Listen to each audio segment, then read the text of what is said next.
When Joel and I talked about this session, he said, we want this to be very, very practical. So I will take you down into the weeds for part of this session, and I hope that you learn a little about what you can do, maybe learn from some of the pitfalls of some of the pivots we took as you're evolving your own ABM programs. And you probably ask yourself, who the hell is DXC? Now, we're the result of a merger of HPE Enterprise Services and Computer Sciences Corporation, CSC, last April. And I know someone said this before earlier, but we're a bigger startup. We're a 60-year-old startup, but it's a $21 billion company, 134,000 people. But as you can imagine, when you're strapping two supersized ships together, there's a lot of, mayhem, I think that's the way to put it, happening as you're trying to navigate yourselves into the new organization. At the same time, we've been working through an ABM program, which started a little earlier. So where do we play? You've heard about all the ABM approaches, one-to-one, one-to-few, one-to-many. Now at DXC, we're actually deploying all of those. Right now, actually at the same time, over the past few years, as you'll see later, we've had a journey. We tried the classic approach, pilot, then as strategy changes, we moved and changed. And right now, we have a one-to-one program for strategic accounts and large deals. We have a one-to-few program, which is carried out in the region, but enabled by my team. And maybe I should have introduced myself properly early. I run marketing programs, large deal marketing, and account-based marketing for the corporation globally. So there was another buzzword, those evil global people who come in and do stuff to you. I'm one of those. But we're taking that outside-in approach. So my team, there'll be 19 of them when I'm finished hiring. We see ourselves as partners, as collaborators, as enablers. So we look a lot at structures, which can be very boring, but if you get them right, it really helps a lot of other folks succeed as well. We also see ourselves as an enabling function for the rest of marketing, partly because we're so close to sales, we're also very close to the customer, and a lot of field marketers never get that, and they lack this contextual knowledge, and they never get the opportunity to work with sales for other things than colored pens and bouncy balls. And we're kind of helping them change that. We're bringing them into our projects, and that's really good fun, and it really helps lift the reputation of marketing throughout the corporation. And then we do one-to-many to a subset of 300 accounts, where we work with tech partners like everybody else in the room, or most folks in the room who embark on that journey. And again, we own the global engagements, the global contract. We provide advice on how they might best deploy that on the selection of the companies, and then help get these programs on the road. So that's what my team does. At any point in time, we're running with about 30 strategic pursuits. Those are our Category A deals and start at $100 million upwards. Then we have a strategic program now aimed at 70 top accounts, 70 to 80 top accounts, and they were selected. Account selection is always a fun one with ABM. We've had this earlier today. Here's a list. They're really, really cool and important market to them. And it's as well, what's our wallet share? It's huge. What's the risk of losing it? Not really. So why? Why do you want to market more into them? We have a contract that runs for a long time. We have a massive wallet share already. There's unlikely something going missing. Don't do that. So what I love about this new list is they really started at an end that said, okay, what's happening in those accounts? What challenges are they facing? How are they being disrupted? And how is that potentially affecting our business? Traditionally, both CSC and HPS are large-scale outsourcers. That's what we're best known for. But we have incredibly cool IP in the healthcare sector, in insurance, in banking, and we do a lot of other things really, really well, risks, security management, all those things, but we're not necessarily known for that. So they actually went in and looked at these accounts in terms of what's our risk of losing them, what's their appetite or need for transformation, and those are the accounts we want to talk to because we're on this transformation journey ourselves. We're really trying to move away from classic, low margin, low operating income outsourcing into those higher value and far more exciting areas that are coming about through the digital disruption that's happening. So that's why these accounts came about. And the 300 plus, we actually had them nominated by our regional marketing teams. There's actually a universe of 1,500 accounts that we think are worth playing at. and we're using predictive analytics to select a subset of 300 against a certain set of offerings that we want to place, and it's based on their intent, on those corporations' intent, whether or not they come into this program. We're piloting this at the moment. I like what I see at the moment, and that should be really good fun. So I mentioned it's been a bit of a journey, but it's always started with business and where we needed to be from a sales perspective. So the ABM program initially looked at, well, after the very first pilot, looked at the top 200 accounts, and it was supposed to support top cross-sell, upsell. We then moved away from that. This was still before the merger at Legacy CSC, and a lot of analysis was done in terms of, is this paying off? And if you have a company that's in constant change, and since 2013, when I stepped in this role, this company has not stopped changing and transforming, nor has our market, nor has our customer landscape, and unfortunately, neither has our sales team. So if you're trying to launch ABM, one of the really important things is some continuity in terms of account management. If that sales team, those people who really hold or should be holding the key relationships in those companies, is constantly churning, it's really difficult to A, launch, sustain, B, and C, prove the value of an ABM program. So we took a step back and said, well, is this really sensible? And we evolved things. And now we're doing both, large deal and strategic accounts. But this initial start, the pilots start, and this focus on what is the business goal that we're trying to achieve and what's important to our customers, really started building this trust with sales. So the team I joined is probably one of the geekiest marketing teams around. I came from an account. I spent 9 years running marketing communications in our largest outsourcing account, and everything was manual. Insight was manual. If I wanted anything done, it was manual, and I had to do it. And I stepped into this digital world, and it was like somebody handing me the key to the cookie cupboard. Reverse IP advertising, and you can look things up on what they're doing on our website. It was brilliant. And we started discussing things, and this was this difference between being in an account and constantly living and breathing sales and that customer, and being in marketing. So I looked at the statistics for this one account, and I said, this is really interesting. That spike there, that's when the RFI came out. What did they look at? Yeah, they looked at our investor relations page, looked at all those things you want to look at if you're checking out a company, if they want to contract with you. So we built a dashboard, and we now have this on tap. Then, as I said, focus changed, and all of a sudden, it was more important to close our largest, most strategic deals versus, I was spraying ABM, really, versus playing ABM to a larger number of accounts, but not very successfully, though, mostly because of resources and lack of consistency. And we piloted with one particularly large opportunity in the US. It was an insurance account. I'd spent 9 years in an insurance account, so I got to do the marketing there. And when the contract was signed, the sales guy literally went on stage and told everyone at the sales conference that marketing helped win this $1 billion deal. And that was us on the map. All of a sudden, marketing was cool. We called it pursuit marketing because normal marketing still didn't have that reputation. And pursuit marketing became almost like the new mantra. I getting requests from folks who wanted nothing to do really with pursuits, but they'd heard about my team and they wanted to collaborate. So I'm now passing them back out to everyone else, and it's quite good fun. And post-merger, the company's really now 18 months in. We're really hitting our stride, and it's great to see things come together and starting to see the synergy that we hope to get from this merger.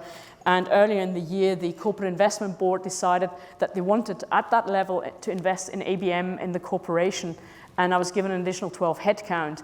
And right now, I'm in the process of building this team out of Prague, Vietnam, the US, and Prague, Vietnam, US. The rest of the team sits in Switzerland, the UK, and the US already, and in Prague. So it's going to be a global team, but they can work and support any deal, any account, anywhere in the world. Sounded smooth, right? So it wasn't quite. It looked more like this. And I don't know if any of you read Kerouac. or Steinbeck. So Kerouac wrote On the Road, and it's fast-paced, totally crazy. Steinbeck wrote Travels with Charlie, and he and his poodle travel through North America, and it's pretty sedate. It was more Kerouac than Steinbeck. So 2013, we started to pilot with a handful of accounts, and I can't recall who said it. You have to have dedicated people. So I was the center of excellence, and I had 5 resources who were all industry marketers and had other things to do with their day job. It was a real uphill struggle. I had a couple who worked really well, and we got a good reputation. We also started to look at account selection, how to best team with sales, but it was hard. A new CMO, we went to scale. We need to do ABM to 252 accounts.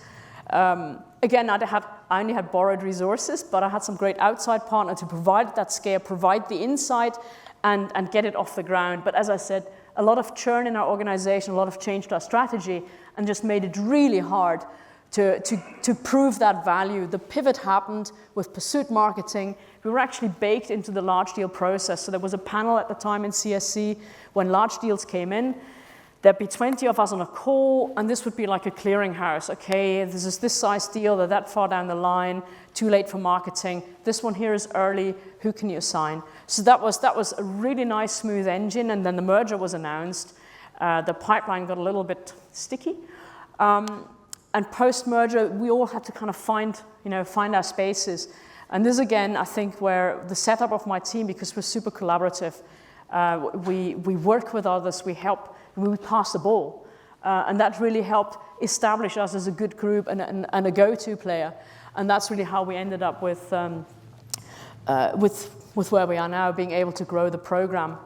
And what do you do then? How do you focus? And we talked a lot about today about the focus of the business. What problems are our customers wanting to solve, and how can we help solve those? And the other thing with ABM is it's by nature customized and focused. And Ogilvy, I think, said it best. Don't count the people you reach. That's a vanity metric. Reach the people that count. And the means at our disposal of doing that today are just so much more exciting, despite GDPR, than they have been in a long, long time. And it's getting more and more exciting. I think that slide from this morning with the ABM landscape, that's going to be denser next year.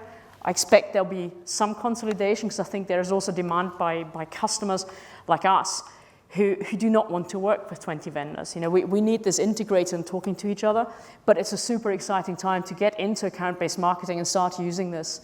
So that focus was early there. We're in business-to-business marketing, but ultimately, no matter how big the corporation is or how big that buying center is, you're selling to individuals. It's business to the individual.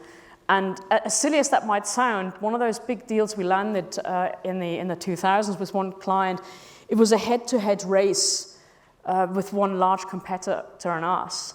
And in the post-sale or post-contract interview, they said, so what actually swung it in our favor? And the CIO of that company said, we liked you better. So when everything else is equal, when your solution is equal, there isn't much else in the price, you have to hit them in the heart. And that's not corny, and that's not really mean. It shows them that you actually care enough to want to learn about them, to want to get to know about them, to know well enough not to give a Man City fan a Gunners scarf. It's as simple. It may sound really stupid, but that's the sort of stuff you can really mess up a relationship with. And if you mess up a relationship with the CIO of the company you're just trying to sell $1 billion deal into, that's really, really not good. We also realized that we couldn't stay the globals and the regions marketing team. If we wanted to be really successful, we had to all collaborate, and we had to make that possible through an attitude change, but also through how we worked with each other. And there's almost like running a little change program in the background here, because there's lots of entrenched, the folks in the regions would say, well, the globals never get us. The corporate doesn't get us. They're just rubbish. They're big, fluffy stuff. And at corporate, they're going, they're off-brand again. So it's this constant battle. And I said, well, just talk to each other. It's not that hard. And maybe if you leave some of your prejudices at home on both sides, we could get somewhere. And that's how my team rolls. And my boss is super, I'm competitive. I've got nothing on him. He wanted a best-in-class ABM program. And he showed me the trophy cupboard on the first day I joined the team. He said, get us one of those. I said, okay, I'll do that. So we've worked on that. But of course, ambition is one thing and feistiness is another. You need to have a basis on which you build your ABM program. Like I said, my lot is geeky, so I have a pretty cool tech stack to work with, from dashboards that show me engagement, of course measuring success against benchmarks in all our tech assets, but also in the way we deploy things. If we have that, people and processes are key. I know process sounds dull, but to me a process has to be an enabler. You don't do process for process sake. You do a process, you carry out a process to make something repeatable, make something easier, and get consistency. And if that stops, that process goes out the window and gets reworked. So that's important. Don't cling to processes. Use them as something that enables what you're trying to do. Creativity. We don't have a big marketing budget compared to others I could look at. You're our envy. So we have to do this on a fairly tight budget. In fact, when we got a review of how our budget fares against that of other big players, we just wept. But the thing with that is, you really try and get smart about what you do. So it's more like the Street Fighter version of ABM versus the Serene ship. And it's probably closer to the reality of many folks, particularly in smaller companies, where you have to make this work without having a massive budget at your disposal. And then content. Again, this is fluky from my point of view. We have an absolutely amazing content team. It's run by a peer of mine, Patty Brown. She's an ex-journalist and has hired an amazing team of writers we can team with. A, they constantly generate really good content, and B, they'd partner with us to make it, to customize it for our specific need in those accounts.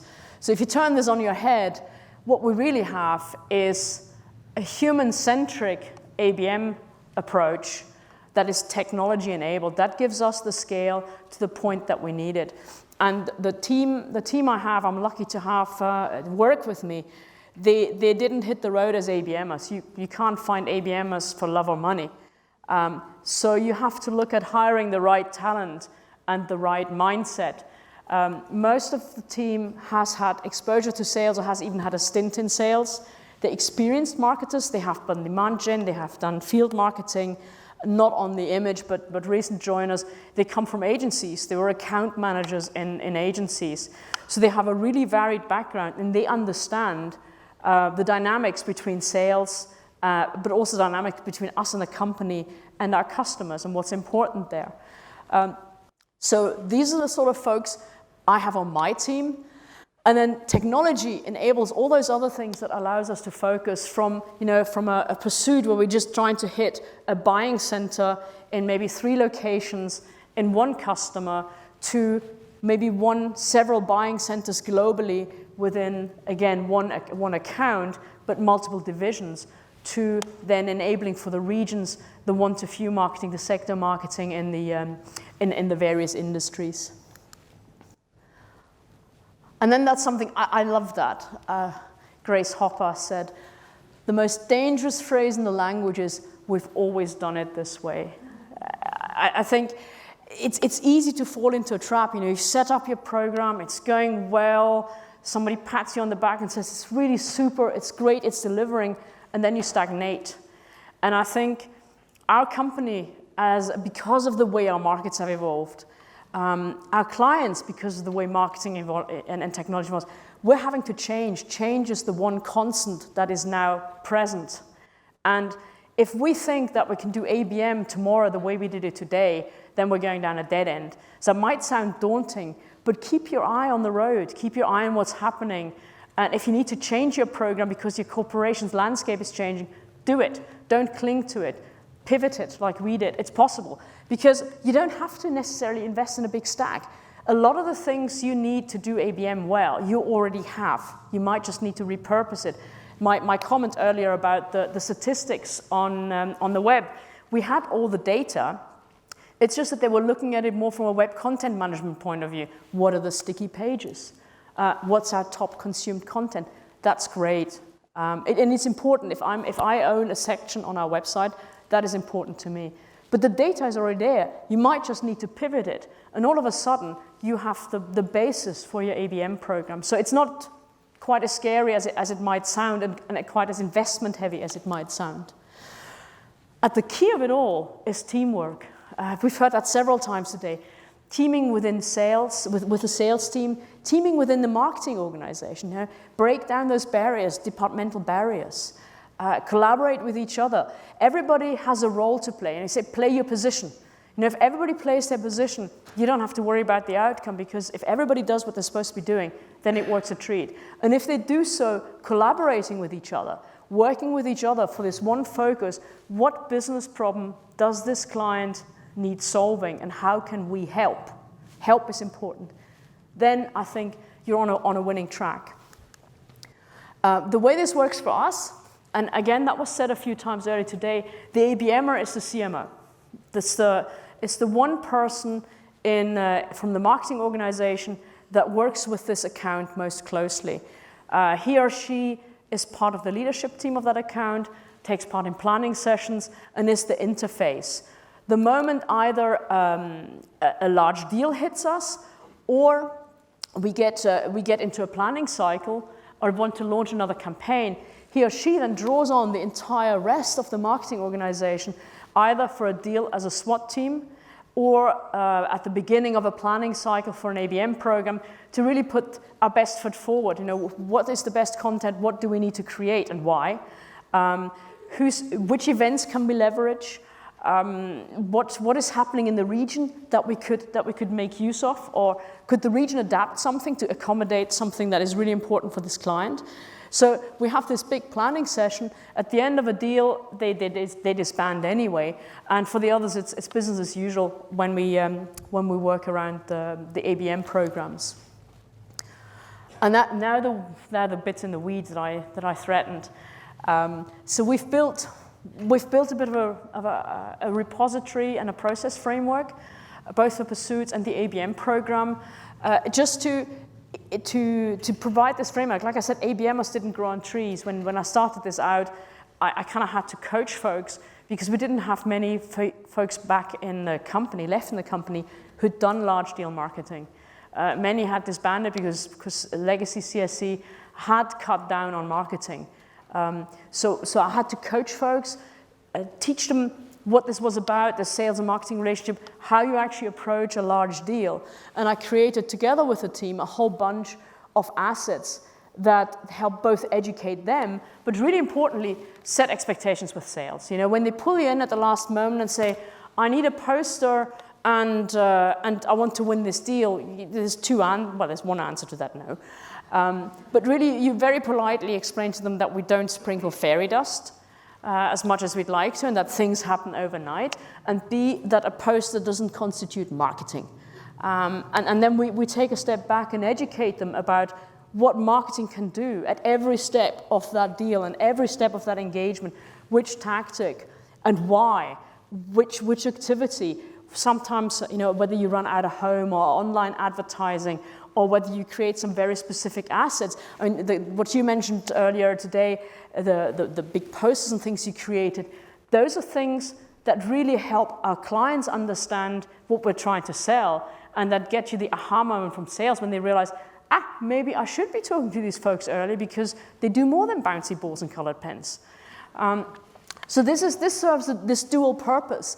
And then for ABM, again, we have a template. This is editable. So this is just like an idea giver, again, to folks who haven't done account-based marketing before. So it's like an aide-memoire.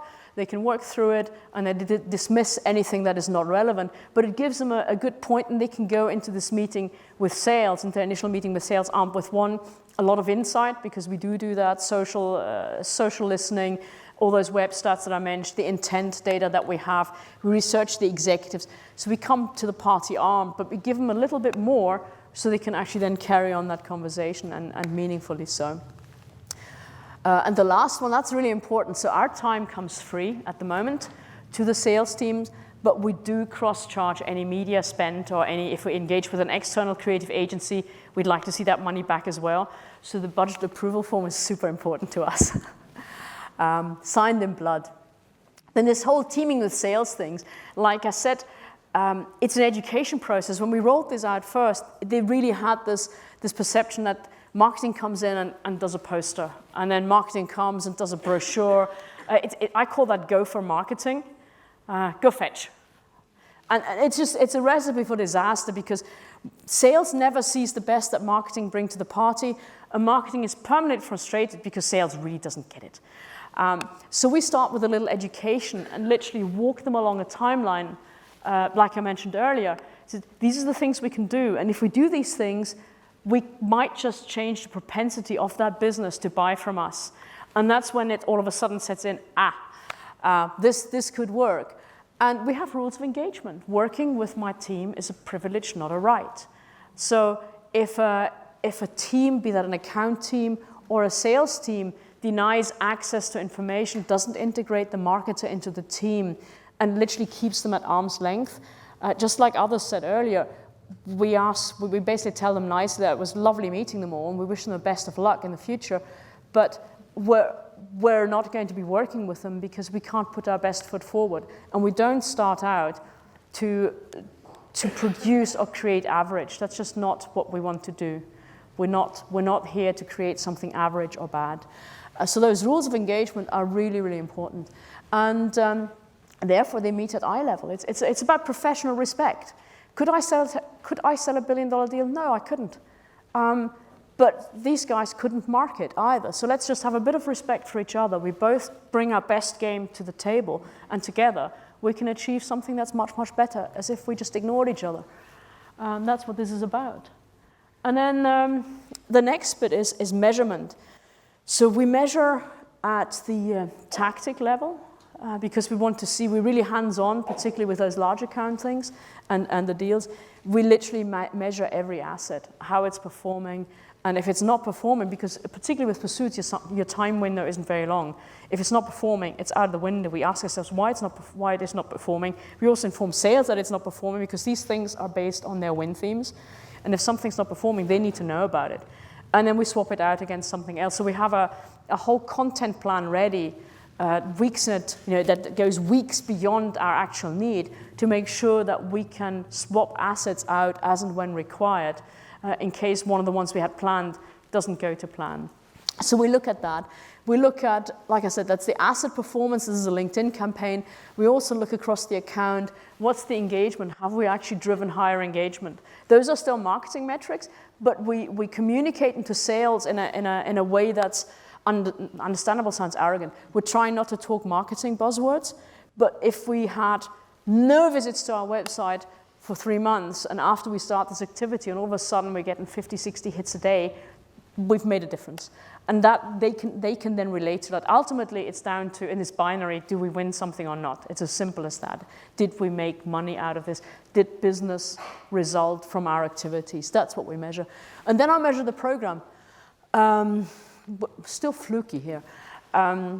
So after each large deal, we haven't done this because we're still deploying the big ABM program. But after each engagement with a large deal, I send out a little survey and ask the Net Promoter question. So what was it like working with us? Would you recommend us? But we also check against the various dimensions of collaboration.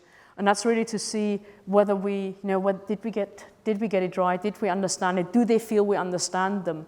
But I, of course, also ask my team, do you have access to everything you need? Do they give you access? Do they treat you with respect? And at the moment, it's going really well. Like I said, it's quite nice. We had the first phase post-merger was a little bumpy with a large sales team. There's a new guy in charge now, and he's now sending everybody our way, which is quite funny. So they're the ones I have to pass back. It's like, no, you need to talk to alliance marketing, thank you. But it's great. We've really gone from a little bit of a standoff to starting to jive again, and I can see that in the mood of my team. They're really keen. They love what they're doing. They thrive on this. And when the pipeline, specifically on the large deals, because that's kind of exhilarating stuff. That's adrenaline junkie stuff. When that dried up a little and they had to spend more time on marketing programs, that was a little disappointing. And now we've balanced it out again properly. And I can tell my team is a lot happier now than they were, say, 4 months ago. But some of the benefits really, because of this engagement model, because of working ABM, we have a different relationship with sales because they see us at our best. And if they gave more marketers the opportunity to engage with them in that way, they probably see a lot more marketers at their best and have a lot more collaboration. Because of the way the team is set up, it's very unorthodox. So normally, if you ask anyone, they'll tell you, you have demand gen, you have ABM, and if you have large deal marketing, that's a separate practice because it's super specialized. Well, we don't roll that way, partly, and again, some of you might come across this. Funds are scarce. You cannot afford to have people sit on a bench in an overhead role, because ultimately marketing is back office is overhead. If you look at, if the CFO looks at his balance sheet, marketing is overhead in many, many companies. So what we never wanted is that any of our ABMers, because it takes some time to train, that's a skill set they acquire, and we coach them to acquire. That's quite cool, and we didn't want them to sit around twiddling their thumbs. So we said, okay, we'll do something unorthodox. They're running all the global marketing programs as well. And finally, so my takeaways. Does anybody know The Hitchhiker's Guide to the Galaxy? Otherwise, that heading's lost on you. So don't panic. What are some of the things keep in mind when you're rolling out an ABM program? Always, always, always start with the end in mind. It has to align to your business objectives, to your business goals. Otherwise, you might build the most beautiful initiative, but as all programs, it'll come to an end. Then make sure you have executive sponsorship. It's a strategic initiative. You can't just one day wake up and say, I'm going to create ABM in my company. It has to be, wanted from the top down, and otherwise it's like pushing water up a hill. It's really, really hard. You will not be able to prove value, and it's quite frustrating, really, to do that. Manage those stakeholder relations internally. That so resonated with me this morning. I actually am anal enough to literally analyze them, to see, okay, what makes them jive? How do I need to package that to make it, make it resonate with them? So I treat our execs very similar to how we treat executives at our client side in terms of looking at them. Communicate clear ground rules. You saw the rules of engagement. That's important because it gives you a line of defense and stops, like I said, this go for marketing. Do this, go do that. It really creates a level playing field. Partner with sales. You're not a servant. I always say to my team, be service-minded, not servile. We work with each other. We have an existence, a reason to exist, a justification to exist. So have they, and that's all there's to it. Hire great talent, put character and personality before the skills. Of course, they need to have skills, but if I can see someone is sharp, has a good, solid skill set already, and I have the feeling they'll get it. If they have the right personality and character, I'll hire them, even if they have gaps elsewhere, because I know I can close the gaps. You can't fix character, and you can't fix personality. That's really, really important. Give them a support framework so they find their way, because like I said, you won't find many ABMers on the streets. Keep an eye on those business objectives. An ABM is a team sport, and it's not a program. Programs start and finish. ABM has to become the movement, a movement in your company. And don't stop working. It's a lot of work. It's great fun, but it is a lot of work. So thank you.